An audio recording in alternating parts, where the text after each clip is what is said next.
Hey guys, welcome to another episode of Leadership and Leverage, where we have real conversation. Real conversations with leaders, executive leaders, founders, decision makers in different industry. And with me here is a wonderful guy, Ajinkya Nene, who is the founder and CEO of Trellus. For some salespeople that are watching, I'm pretty sure you probably have heard about Trellus. If you make cold calls, you probably have heard about it, or some of you may have used it. I've used it personally, and I think it's an amazing tool. And I've been monitoring that progress for a while now, and I thought it would be wise to have a conversation with Ajinkya just to learn from his experience, understand how he's been navigating challenges at Trellus. Building a dollar is it's not easy, and it's not an easy thing to scale. So basically get to know him personally, what he loves doing, and where he sees Trellus in a few years from now. So welcome to the show, Ajinki. I'm excited to have you here. I'm excited to be here. Awesome. So usually on the show, I usually ask leaders like you, young leaders like you who are doing amazing things in the tech space, how did you get here? Yeah. Because we can talk about the glamorous areas where we're at. If we don't have a background where we got here, what led you to either being an entrepreneur, or how did it start? Did you have an entrepreneurial background? Did you grow up with parents that were entrepreneur? What was the motivating factor, and how did it start? For sure. So I actually think it's probably honestly just to do where I grew up. So I was Oh, okay. born in the Bay Area. So Okay. in the heart of Silicon Valley. My parents were both immigrants. They're both engineers, and so my normal was people working on startups is like an extremely normal thing to do. Right? Okay. Like when I was growing up, like doing a startup was to me probably a normal career path, more so Ooh. than going into a professional services like consulting or finance. Like I didn't actually know a lot of folks who did that. I knew a lot of folks who did startups. So I think probably that is why, just from an early age, like if that's what you understand to be normal, Okay. a lot of people, when they're making the decision to start their own company, for them there's a lot of fear, like, oh, I'm going out on this path that I don't know a lot of people have done. But if you've seen a lot of people do it, then it doesn't become as big of a decision in your head. And I think the one thing I've sort of learned over the years is the hardest part about even doing entrepreneurship is actually just doing the first step of deciding to go do it.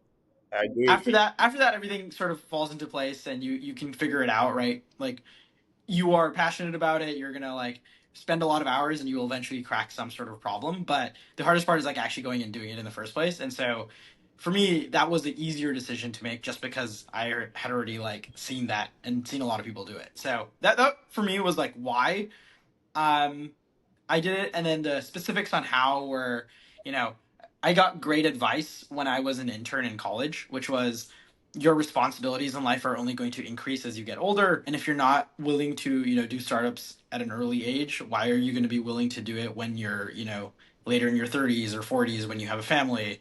It's just, I mean, you can, it's not like you can't, but you will have deeper responsibilities, and you won't be True. able to, shed those away. Like right now, I can work 100% on my startup, and that's, extremely okay. And so that was sort of the argument they made to me, which is like, if you're not willing to do it now, why would you be willing to do it in 10 years? And so those two in place, I kind of was like, let's go do it. I like that. It makes a lot of sense, and I can relate to that because I'm originally from Nigeria. I Mhm. was born and raised in the southeastern part of Nigeria. My tribe is known for entrepreneurship, business activities in Nigeria. Mhm. If you talk about the Igbo tribe, it's known about business, right? Yeah.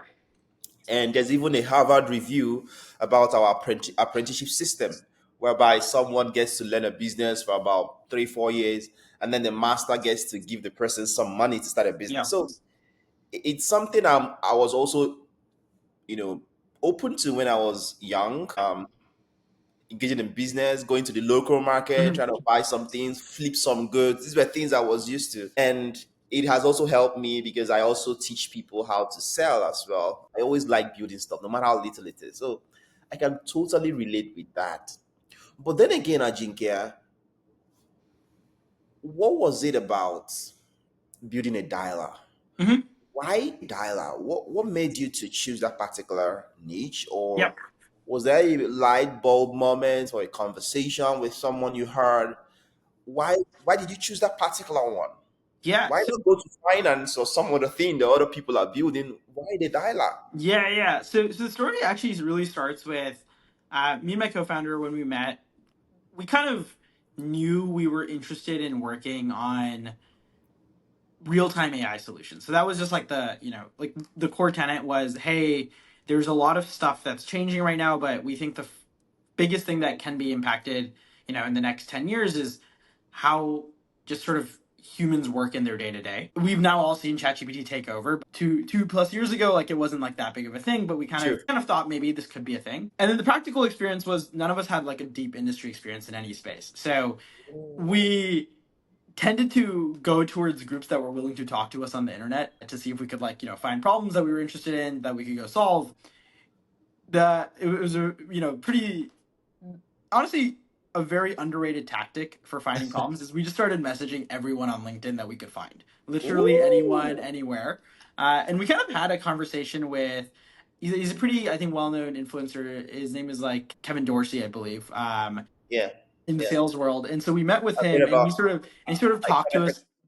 Yeah, yeah. And he sort of talked to us about how, cold calling is making a resurgence and, how people want to better themselves specifically, especially SDRs and BDRs because they're newer to the org. So there's like a lot of opportunity for them to use AI. And I think what we took away from that, conversation is like, hey, let's just go in this direction and see what happens. So that was the beginning of it. We didn't really know too much about the space. We weren't salespeople. I was an engineer by background, and so was my co-founder. And so we ended up kind of Trojan horsing our way in, if that makes sense. So what we did is yeah, makes sense. we built something that is a little useful, so like transcription and like some other automations, so that SDRs would be willing to use the tool. And this is the phase I call where it's like you're winning the right to a conversation, right? Because no one owes you anything. Like they don't know you, they're not your family. It's strangers on the internet, and so you better be like giving them some sort of. There will be. I will say the one thing that I didn't realize is how many Yeah. nice people there are in the world that will just talk to you Oh, for like yeah. hours on end and expect nothing in return. But you realistically can't scale a business expecting that to happen for you. So sort of started giving out this free tool as a way for us to get into organizations and like start just building out from there. And now longer, like fast forward 2 years, the strategy is basically, hey, we're now in all these orgs, let's build like a true AI co-pilot on every Mhm. single workflow that we now know SDRs do. So we started launching like competitors against Reggie and Lavender over the last week. We're now like basically launching competitors against Nooks and Orums that are embedded inside your existing dialer. So the idea is like Trellus is just an all-in-one co-pilot. You don't need other ones. You can, just buy one, get everything, and that's kind of the vision we're heading with. I like that. Your approach before you started about messaging people, Yeah.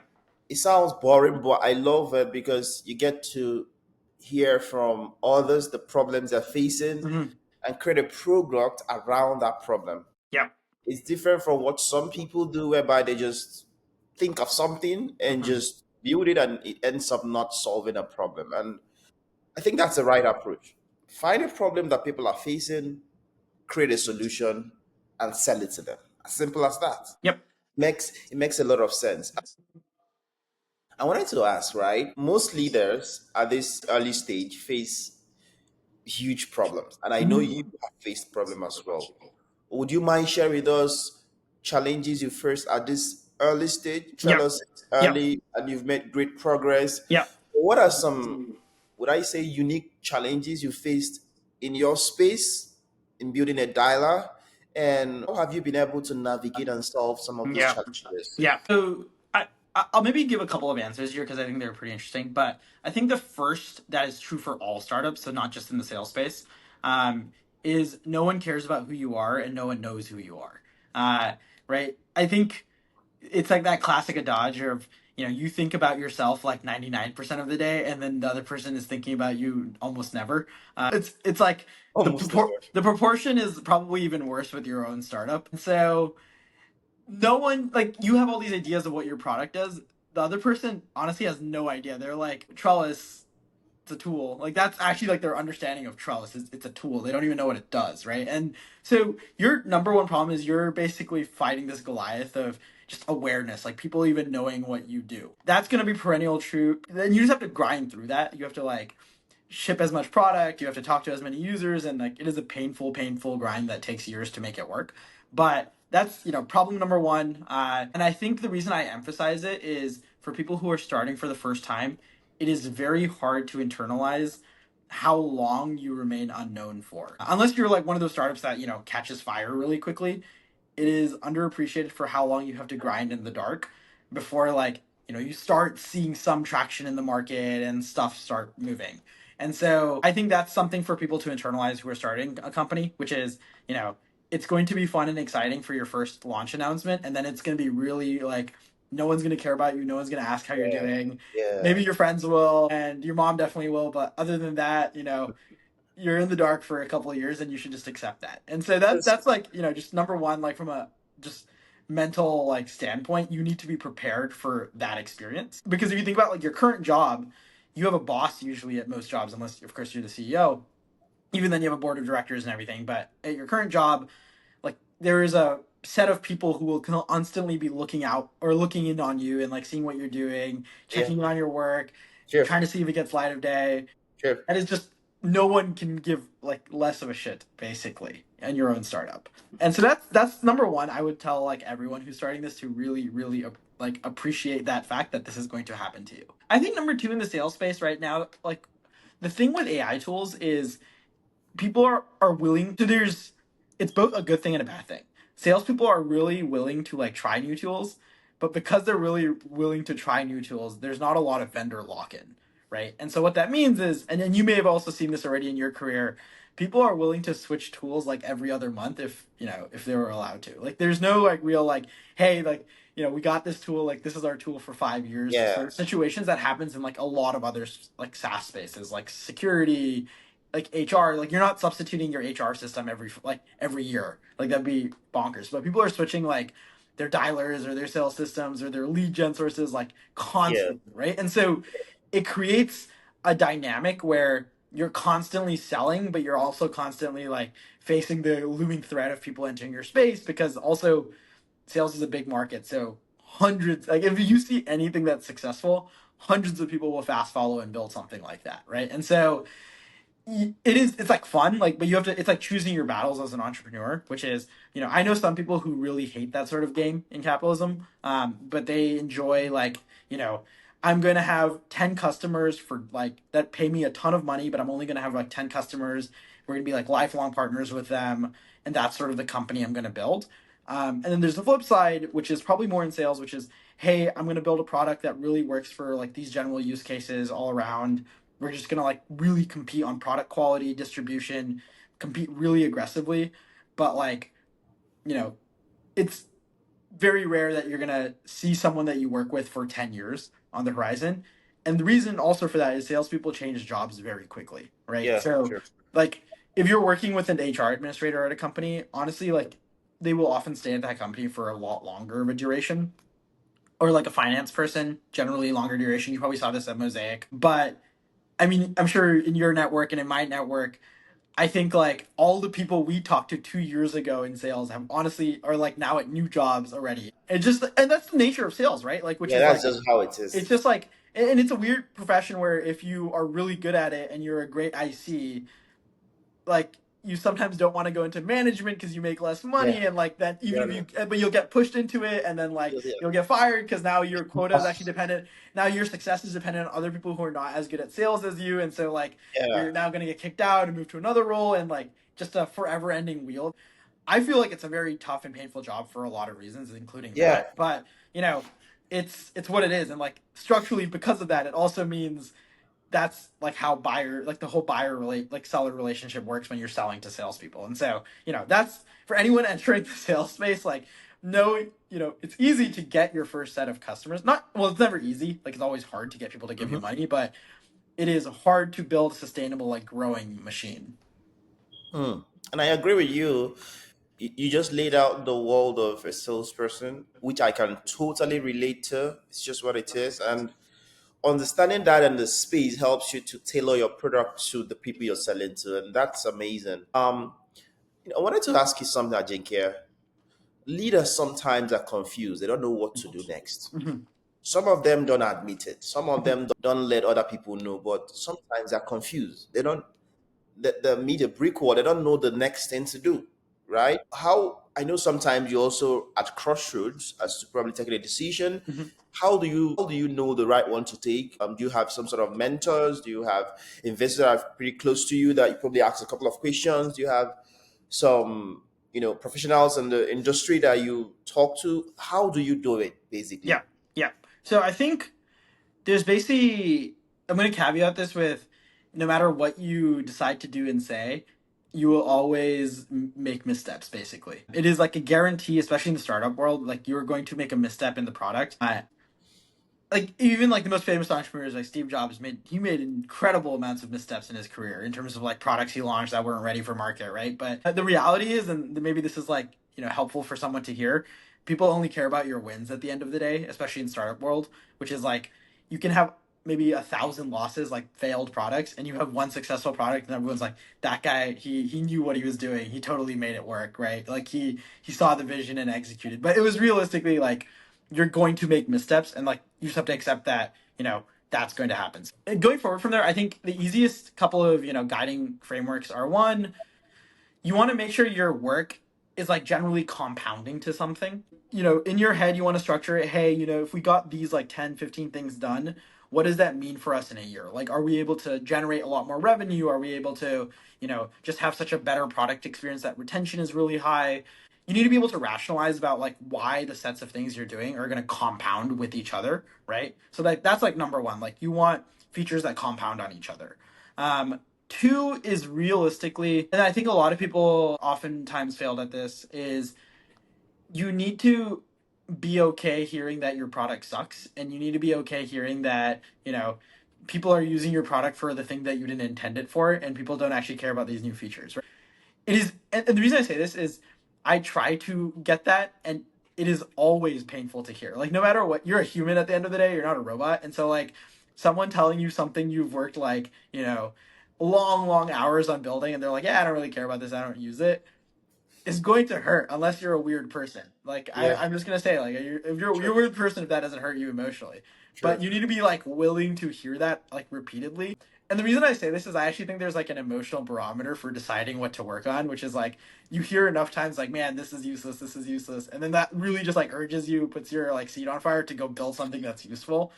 That's Hmm. like kind of the feedback loop you want to build internally, not like, hey, I'm going to double down on this thing that doesn't work. And so the reason I say that is, the guiding framework is like, who's using your product at the end of the day, right? Like, if for us as SDRs use our product, and so if we go and talk to SDRs and they're like, yeah, it's whatever, doesn't do anything for me, like, we've built the wrong product, and we should go like think about that really hard, right? And that's realistically the answer of like how you decide what to do. I think you made a good point, which is like, leaders don't like to admit being unsure of what to do next. I actually think there's like some reasons to do that with your team, just from a leadership perspective, which is, imagine you are on a team where the person like telling you the product direction is shifting their decision every like, 2 days. They're like, no, we should go do this, we should go do Yeah, that. yeah.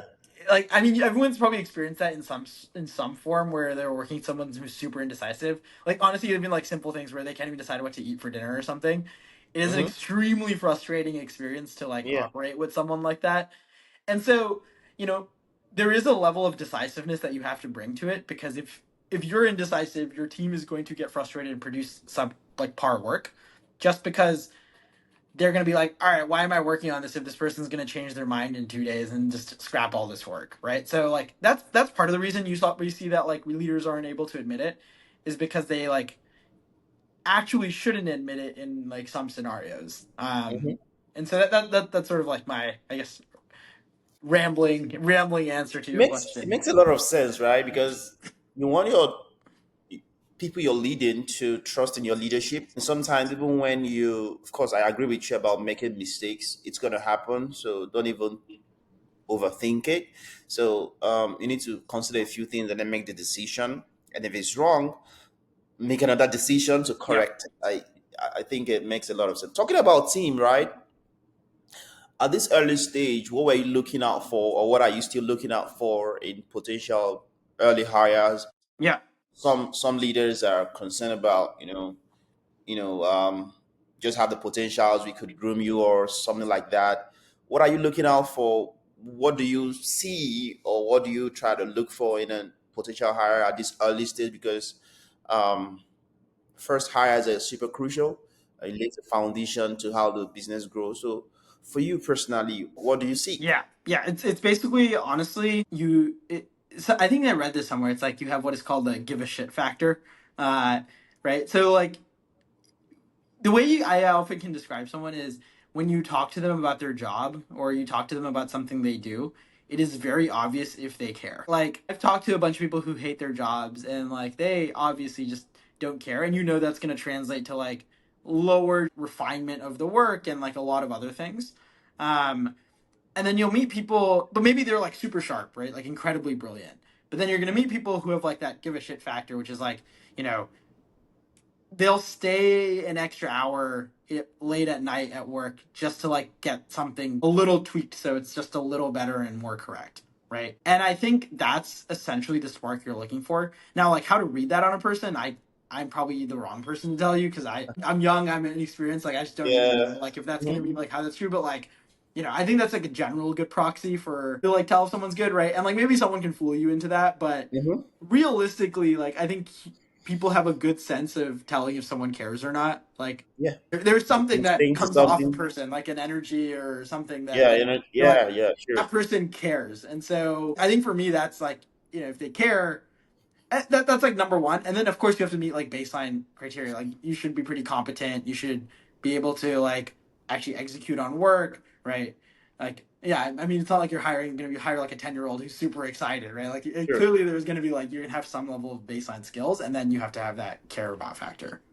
I like that, basically, giving a shit, Yeah, because you just have to care about what you're working on. yeah, It's just natural. If you don't care about it, then you're just gonna toss it over and do whatever you want to do. So you just have to give a shit. It might not be as high as the founders, of course, and they have the vision in their head.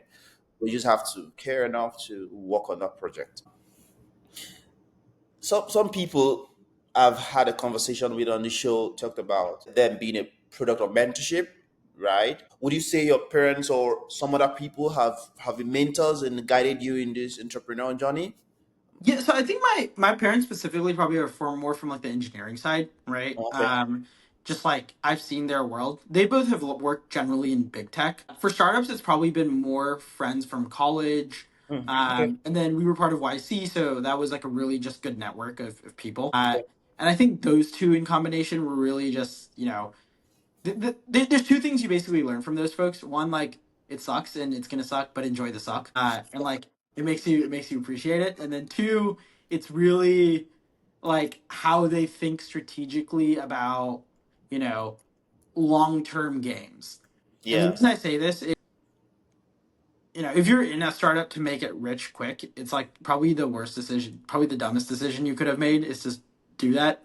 Maybe people read stories about people doing these like crazy fundraising rounds, but that's like not the norm. And so if you're in it to like make it rich quick, I would run away and do something else. But the realistic thing is if you want to make something like durable and like long term value, this is going to be a decades long game. And our brains don't operate in decades. At least mine doesn't, right? Like I'm right now, I just turned 26. So like I have like 2.5 decades under my belt, of which Hmm. like I was barely conscious for the first decade of it. So like for me to think in decades is not a real thing because a decade ago I was in high school. Yeah. And so like my brain like itself just doesn't function on the aspect of like what does 10 years look like. Right, to me that like doesn't mean much. I can kind of grok like what means a year, but 10 years no. And I think talking to them, that's like how you actually really need to think from a startup perspective is having 3 years of runway. What that actually means is like you should be really, really, really well set up in year two.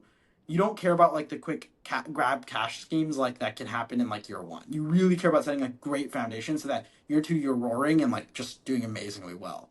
and it is hard to, especially when you're young, to like think like that. I think older people tend to like just be better at that because of experience. And so that's, something you just do get out of these like networks, which is like you do meet older founders who like, you'll meet a guy who like thinks about stuff on like the order of like 40 years, and you're like, all right, well, that's just longer than I've lived in this world. So I can't even imagine.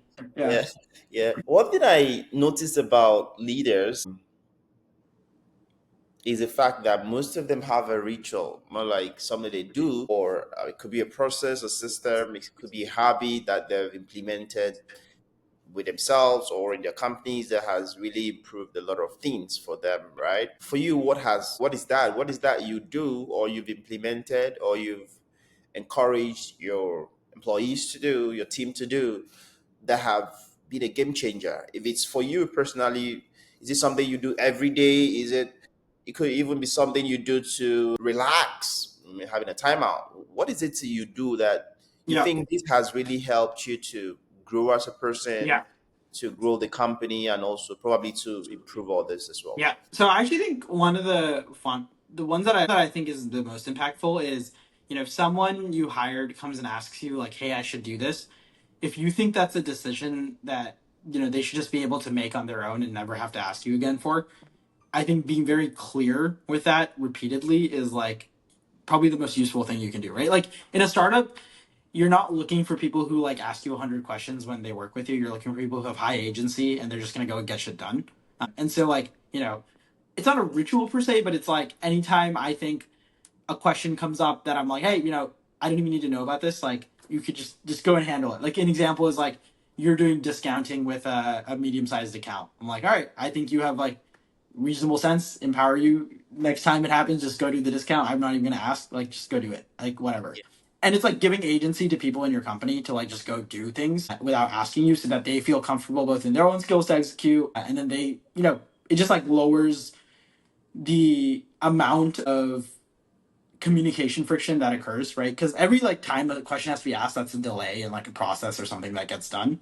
And Mhm. so that's like, it's not a ritual, but it's like how I like to operate, which is every time I see that happen, it's just like, hey, you should just be able to feel comfortable making that decision. You're the expert on this, go do it. Like, no. And that like eventually that question goes away. So like that's Yeah. sort of like a mental framework I like to think about. Yeah. Autonomy, right? Autonomy, giving them authority, teaching Yeah. them what to do, telling them what to do, and then allow them to take the decisions. And that also helps to reduce micromanagement. Yeah. You understand what to do. You're a leader in this space. I trust your judgment. I trust your decision making Yeah. skills. Just let us know how it turns out, and there you go. I think it empowers the team Yeah. and help them develop more good qualities, and that's good. That's really good. Not all leaders do that. Some leaders, because they struggle with delegation, they want to do a lot of things themselves, but you end up not training others. Yeah. For sure. Good, good, good, good. Nice, nice, nice. I wanted to get your insights on employees, right? Other team members that you feel might be struggling, and you can point as to why they're struggling, right? Of course, the first thing to do, or that comes to most people, most leaders' mind, might be just to let go. How do you approach it? How do you see it, Yeah. basically? Yeah, well, I think the big thing is like I think some people just don't succeed when they're working in like, specific circumstances. So maybe a couple of examples are like, I know people who they actually just need to be micromanaged and then they're excellent. Right? And like that's actually just like some like engineers I know where it's like they just haven't really developed like that product sense or product brain for customers, Yeah. but they are excellent engineers. Like you give them like a defined problem and you're gonna get high quality code that works in like a day. Like you don't have to talk to them, ask them questions, but like a day later you get the most pristine code like in a pull request basically on GitHub. And I think that's like, number one, which I've seen, which is, if that's like a person you're working with, you should micromanage. You shouldn't do the agency thing. You should just be like, here are the exact 10 things you should go do, go and execute them very effectively. So I think that's probably number one, which is like my general belief is very highly competent people are like if they're failing, it's generally a result either of one motivation, which is hard to solve and you should get rid of them, or two, you know, it is probably that their style of operating is not working with how you operate. In which case, if you don't want to change how you operate, you should let them go. Or two, like you change it and you make it an environment where like they're effective.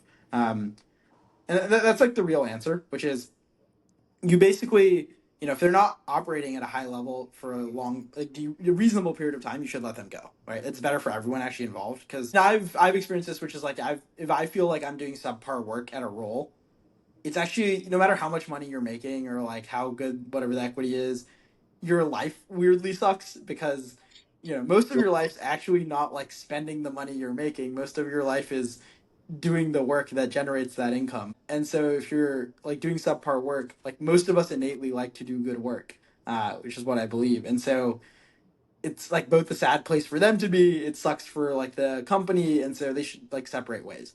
But if there's a way to change that, which is like just like how they operate, which is it's a person who needs to be micromanaged but is excellent under micromanagement, go micromanage them, right? If it's someone who like give them total free reign but like they work off expected results. Like they don't want to be told how to do things at all. If they work under like an example, honestly, sales is a great example for this for giving high agency, right? Like I think some salespeople tend to fail if you're like, okay, you're in an org where you have 100 dial quota, you have 200 email quota, you have like all these weird quotas that you have to hit activity wise. Um, that's one sales org. Then there's the sales org of like, cool, do whatever you need to generate like X amount of meetings per month. I don't care what you do what you have to do. Those are two very different styles of operating. And I know SDRs that would flourish under number one, fail under number two, and vice versa, right? Like it's just, you need to know what structure you're like putting people under and then, see if they execute against that. This is beautiful, right? Because I'll tell you the reason why it's beautiful. Most leaders, of course, there needs to be a balance. Like you said it all. There's some people that work well when they are micromanaged. It doesn't mean that you have to micromanage them because it works for them. And there are some other people that like to do their thing, provided they bring the results. They don't have to be micromanaged. What I'm picking is basically leaders need to find out what works for each of the team members, right? And it calls for studying them, spending time with them, understanding, what works for this person, Mr. A or Mr. B or Mr. C, and then try to tailor their management or leaderships to Yeah. each of the individual. That's beautiful. What would be one major win you've had? It could be in your life, or it could be in building Trellus that you like. It's so great that what led you to having that win. Yeah. But me, every first entrepreneur has it. It's the first time someone pays you money for your stuff. It's Oh, always like I don't know anyone who doesn't have this like yeah. I remember when it happened. I called all my friends. I'm like, yo, we got like someone paid us some money. Mm. And the reason for that is it's like I think a big like it wasn't even a lot of money. Like it was like what a 6K annual contract. Which at the moment I thought was like, man, that is the craziest amount of money I got someone to pay for something on the internet. That's just like absurd. Uh, I know the feeling. and so I don't know, like it's hard to describe like when you go out on your own and then like it's like man nothing's been working for like 6 months, and then somehow you got this person to pay. They maybe see it, you really are gonna deliver, but there's nothing like it. Like the second dollar, the third dollar, nothing will compare to like that first dollar, and someone just be willing to pay for the first time to you. Um, yeah, I think that's just like a strong memory for sure. Yeah, it encourages you to do more. Yeah, Like it strengthens, tells you that you're on the right path. Stay on it. Keep building. People are yeah, gonna like this and buy it. So yeah, it makes a lot of sense. I remember the first time I got a student that paid me to teach them how to yeah, sell. I'm like, this is nice. And I was like, okay, I could actually talk to more people and get more people to get me to teach them. And that's always good. It helps the founder know that you aren't a fool. After all, people actually want what you're doing. So go for it. What would be we're just wrapping up right here. What would be some, um, an advice you give a leader, right? Maybe starting off early, or someone who has been in the game for years, and you think it doesn't get old. It always works. what would be those? What would be the advice? What would you tell them to do? Probably for Yeah. someone starting up early, and then for someone older. Yeah, I think there's a famous, like, I think it's maybe Mark Andreessen or something, which is like there's always a move. I think that's like a life mantra I live by, which is no matter how bad, like, your prospects are looking as a startup, or like, how down in the gutters it's like, man, no one uses my product, everyone is like uninstalling, like shit's going south. I think a live lesson is like there is always something that you can do, right? Like, we are free agents that operate in this world, and we can, like, you can go talk to 100 more people, go sell your software. Maybe one of them closes. You can go talk to like 100 VCs, try to get more funding to like make your company last longer, right? Like, there is always a move is like an easy way to like live life, which is, you know, everything may be going south, but like you can do something. Like, you are not like just someone who is watching this go by. Like, you are a main operator in like the activities that are happening to you, and so you should just like do things to enact change in ways that you want the outcome to go, right? At the end of the day, like, you maybe not be able to control the result, but like you for sure as hell can make a move. And so I think that's like an easy way to just like internalize what's going to happen to you if you decide to go down a startup, which is like everything will go bad, everything will blow up, and the worst outcome that you can imagine will probably happen at some point. But like there's always a move, and you can always like do something and change the outcome if you want. I agree with you. When I was starting leadership and leverage, I asked myself, what's the worst that can ever happen? That was the first thing I asked. Mhm. What's the worst that can happen? Right? I understood that the worst that can happen is reaching out to a leader and he said, "Oh no, I am not open to this." That was the worst that could ever happen. Yep. Like, okay. And now you also have an extra LinkedIn connection request. Like, maybe it'll help someday. Yeah. That's the worst. Yeah. And then I looked at what's the best that can ever happen. I'm like, okay, probably 6 months down the line, probably might have interviewed about 30 leaders and other upcoming leaders, probably founders or people that are trying to found something, or leaders in companies as employees must have learned from these leaders, right? So I like that approach. I like that thinking as to what's the worst. Someone says no, you move on. Another person might say yes. So go for it. Yeah. Lastly, Ajinkya, I wanted to know where is Trellis heading to? Yep. Yep. I know it's one big question that founders are asked most times from investors. And where do you see the business steering towards? There's stiff competition in the dollar space. Yep. You've got Orum, you've got Nooks, you've got other ones coming up real strong, and Trellis is also going head to head with a lot of them as well. So, but where do you see the company going to? Where do you see the product heading to, basically? Yeah. Yeah. So I think the big distinction we're basically making from everyone is that, all companies have effectively done what is like, I call like SaaS 2.0 purchases, which is like they've bought like a Salesforce, a SalesLoft, a HubSpot, Apollo. Like, they all have these systems already. And, you talk to any salesperson and like, they like new tools, but the one thing they do hate is they hate switching between like 100 tools, because it's like, what am I doing, right? Like, why am I working here? Why am I working here? Like, I just want one place. I want to do everything in one place. And that was kind of the big decision we've made with Trellis, which is like, Trellis is not a platform. You do not like log into app.trellis.ai to use Trellis, Oh yeah. right? Like, for Orem or Nooks or Salesfinity or any of these, you like go to their website to go dial. The way ours like sort of works, and like a lot of the new products are like, stay in SalesLoft, stay in HubSpot, stay in Apollo. I don't care where you work. Like, we will work there. And so like we will make it work how you want to work in like the places you work. And I think that's going to be our winning distinction, which is, like, I want all these like new AI capabilities that are coming from these newer tools, but I don't want to like have to retrain my reps on a new platform.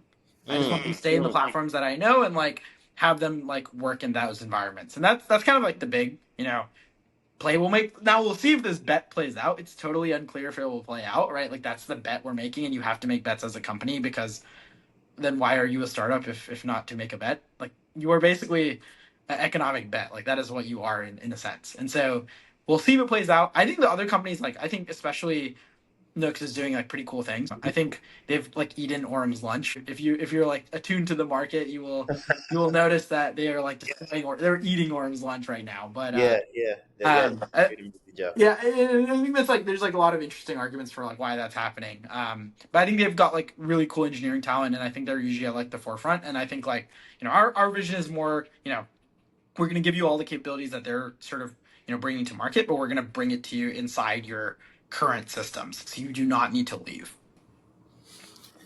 That makes a lot of sense, right? When I was testing out Trellus, it helped me a lot because naturally I'm a fast talker, Mhm.